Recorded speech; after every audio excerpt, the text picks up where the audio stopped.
All right, this is Reflective Practitioner Video Journal number 3.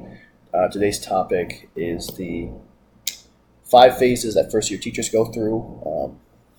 I totally agree with this little visual about the 5 stages, especially new teachers go through, especially the survival phase. I think we can extend that not just to new teachers, but anyone who's new to education. It doesn't matter if you're an administrator, a supervision staff, a paraprofessional, just getting dropped in and being expected to not only connect with, but manage kids in adolescence is a tall task for anyone. I think there's a huge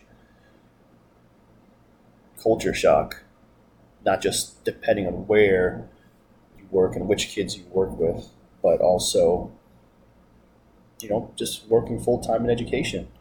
You come in with all these preconceived notions and all this hope and these expectations about your impact and your ability to relate to students, understand them, and for them to understand you. And I know personally for me, that was turned completely upside down. It was a complete baptism by fire.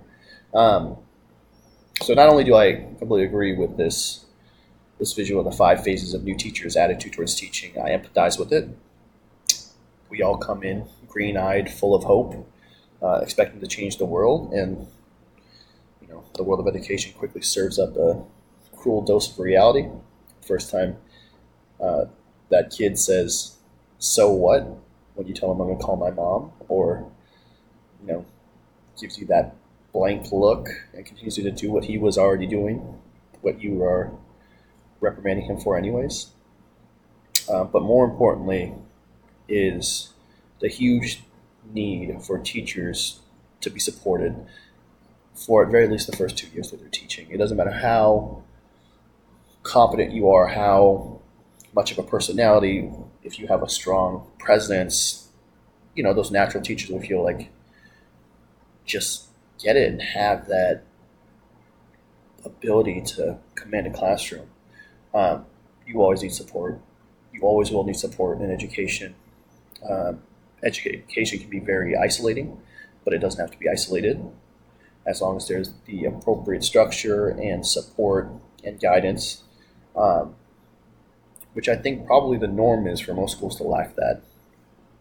Case in point, the 50% attrition rate in our field as a whole within the first 5 years of teaching. For me personally, BITSA and my credentialing program didn't really adequately prepare me.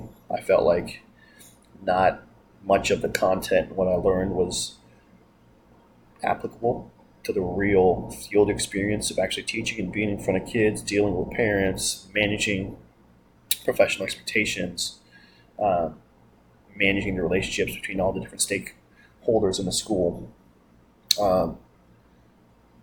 In a lot of ways, I felt that substituting all the other jobs I had that dealt with education prepared me a lot better for that. I was a behavioral interventionist for kids with autism for a number of years. I tutored, one-on-one tutoring and small group tutoring for kids from underserved communities, low-income kids. And I felt every single one of those part-time experiences gave me a more realistic understanding of what working with kids in a classroom setting and a school setting would be like, as opposed to the theoretical content of academia, the BITSA program, my undergraduate studies, even my credentialing program. So during that survival phase and disillusionment phase, which I feel, I don't want to say most, but a lot of teachers get stuck in. A lot of teachers don't ever make it out of. A lot of teachers quit before they ever make it out of those stages.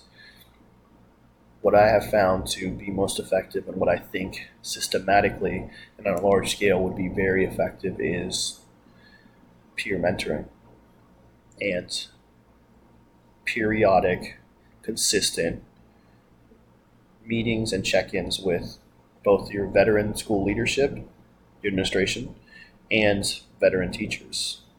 And it has to be structured in a way where the new teacher has that built into their professional development and their work cycle. Um, if it's not made mandatory, and if it doesn't come from, if it isn't directly coming from an institutional position or requirement, I feel like most teachers, I know myself, there is a fear of asking for help. There is a hesitance because you don't want to seem incompetent, you don't want to seem incapable, and we have this rather toxic misconception that asking for help, asking for observation, reaching out for support when you are struggling equates with incompetency or an inability to do the work. So that's why I feel it has to be structured. It has to be built in. And it can't just come from one, whether a veteran teacher, like a peer mentorship or administration. It has to come from both because you need all those different angles of support when you are a new teacher. Um, you really have to make that a habit and a routine to be provided feedback and to expect feedback.